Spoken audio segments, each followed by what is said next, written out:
আসসালামু আলাইকুম সবাইকে। আজকে আপনাদের জন্য দুইটা রান্না রেসিপি থাকবে। একটা হচ্ছে ভুনা খিচুড়ি আর সাথে থাকবে গরু গোস্ত ভুনা। চলুন তাহলে এটার জন্য আমি কি নিয়েছি আপনাদেরকে দেখাই। এখানে আমি 2.5 কেজি পোলাও চাল নিয়েছি মুগ ডাল আর পেঁয়াজ কাটা আর দারচিনি, এলাচ, তেজপাতা, আর নিয়েছি আদা রসুন বাটা আর মসুর ডাল। এখন আমি মুগ ডালটাকে একটু ভেজে নেব। এখানে আমি খিচুড়ির জন্য আগে থেকে তেল গরম করে রেখেছি।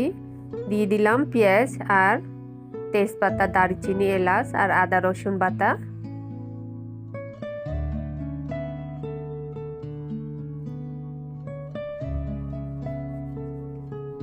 এখন দিয়ে দিব পরিমাণ মতো লবণ আর ধনে গুঁড়ো 2 চামচ, মরিচ গুঁড়ো 1 চামচ আর হলুদ গুঁড়ো 2 চামচ আর জিরা 1.5 চামচের মতো। এটাকে ভালোভাবে একটু কষে নেব।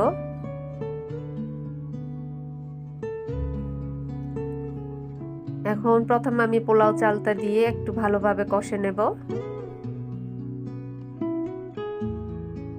তারপর আমি মুগ ডালটা দিব।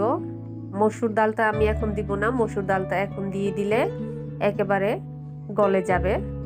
মসুর ডালটা দিব যখন পানিটা বলক আসবে, তারপরে গিয়ে মসুর ডালটা দিতে হবে, তারপর খেতে মজা লাগে।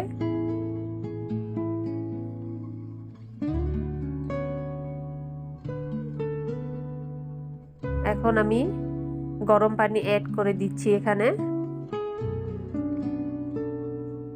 1 পট চালের জন্য 2 পট পানি দিবেন আপনারা, যে পটে চাল মাপবেন। আমি এখানে আন্দাজ মতো দিয়েছি পানি। দিয়ে দিব কাঁচামরিচ আর এটাকে ঢেকে রান্না করব আমি। এই যে এখন আমার খিচুড়িটা বলক উঠে গেছে। আমার খিচুড়িটা বলক উঠে গেছে। এখন আমি মসুর ডালগুলো দিয়ে দিব। মসুর ডালগুলো দিয়ে একটু ভালোভাবে নেড়ে ঢাকনা দিয়ে রেখে দিলাম। এটা খিচুড়ি হোক। এখন আমি গরু গোস্ত ভুনাটা করে ফেলি। গোস্তের জন্য আমি তেল গরম করে রেখেছি। এখানে দিয়ে দিলাম পেঁয়াজ কুচি,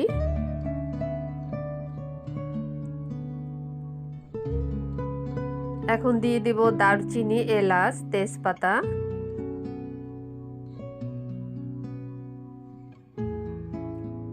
এখন দিয়ে দিব আদা রসুন বাটা,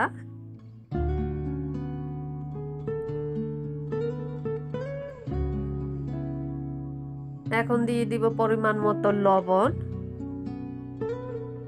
এটাকে একটু ভালোভাবে কষে নেব। আর এখানে আমি মশলা পেস্ট বানিয়েছিলাম, হলুদ গুঁড়ো, মরিচ গুঁড়ো, ধনে গুঁড়ো আর জিরা গুঁড়ো।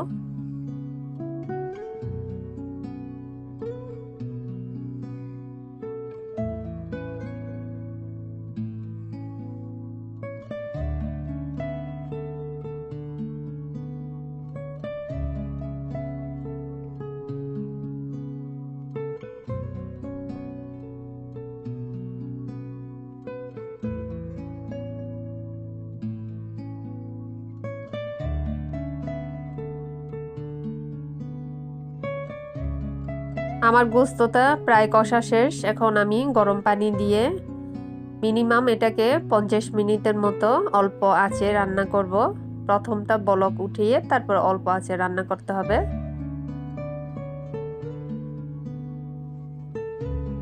তো বন্ধুরা, আজকে কেমন হলো আমার 2টা রেসিপি, ভুনা খিচুড়ি আর গরু গোস্ত ভুনা?